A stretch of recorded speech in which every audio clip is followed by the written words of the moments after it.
Hey guys, I had just made a video talking about how David Vonderhaar from Treyarch and one of the studio heads changed his avatar on Twitter to an Xbox avatar. And that got a lot of people concerned, and Treyarch people and Call of Duty people know that they can't make a move without like everybody thinking that it means something or that it could predict something for the future. Especially a studio head like David Vonderhaar, who probably eats, breathes, and sleeps Call of Duty. I had made a video talking about the possibility that PlayStation may lose exclusivity and it could go over to Xbox. The comment section absolutely blew up. The gamer said if they do that they're not going to be buying the game. Nate says if it switches to Xbox, they're not getting the game either. And there were a lot of people just screaming no. Now, I know that the PlayStation sales are better than Xbox, and there's still a lot of people that, play Xbox, and they're really hoping for that, early deal with the DLC. Well, unfortunately for Xbox, it doesn't look like that is going to be happening. Some information kind of accidentally leaked from PlayStation, kind of giving the idea that they're going to be having the exclusive deal. Just a few days ago, when Call of Duty and Activision and Treyarch officially announced that, yay, it's Black Ops 4, it's coming out on October 12th, and that there's going to be a community reveal event on May 17th. A lot of people celebrated, this announcement on Twitter and other social media, and PlayStation and Xbox also responded to this, but one thing that was responded by PlayStation kind of gave it away that they got the deal. The North American PlayStation just retweeted what Activision had posted about that little,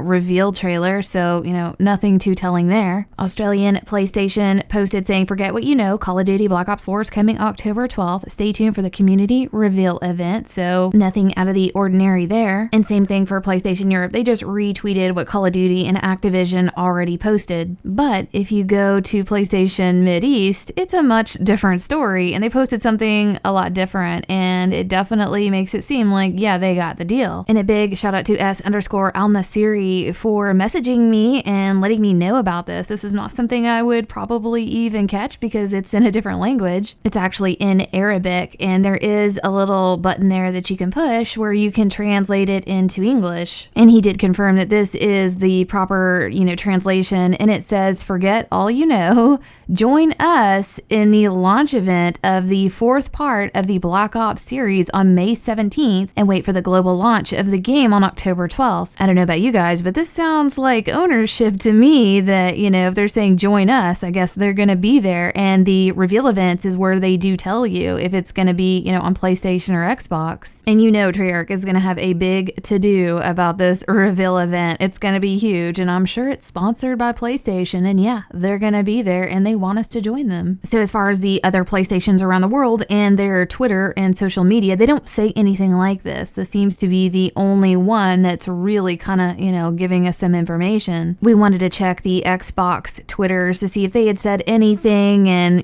maybe it would counter what the Mideast said, but so far, no, it just seems normal. They're just saying, hype level 4 out of 4. The Australian Xbox said, again, forget what you know, tune into the Call of Duty Black Ops 4 community reveal event on May 18th. They're just telling you, tune in, doesn't say anything about them being there. Now, there actually was a response from Phil Spencer, and he's one of the head of Xbox, and someone said, if Microsoft gets marketing rights for Call of Duty, I will buy Xbox One tomorrow. His response was just like talking in circles, like, while we do pay for marketing deals, I'd rather you buy a console for what games you can play on it and how they play. So just no information there, but just wanted to show you guys like what they're saying and how they're responding. Given the sales and popularity of PlayStation, it just seems like, yeah, the smart move is for them to stick with that console and that company. And with the PlayStation Mideast making that comment, yeah, it could definitely make it seem like it's gonna be staying with them. But I'll definitely notify you guys if anything changes or anything, in the news pops up. I'll let y'all know. But I hope you guys enjoyed this, and we'll see you next video.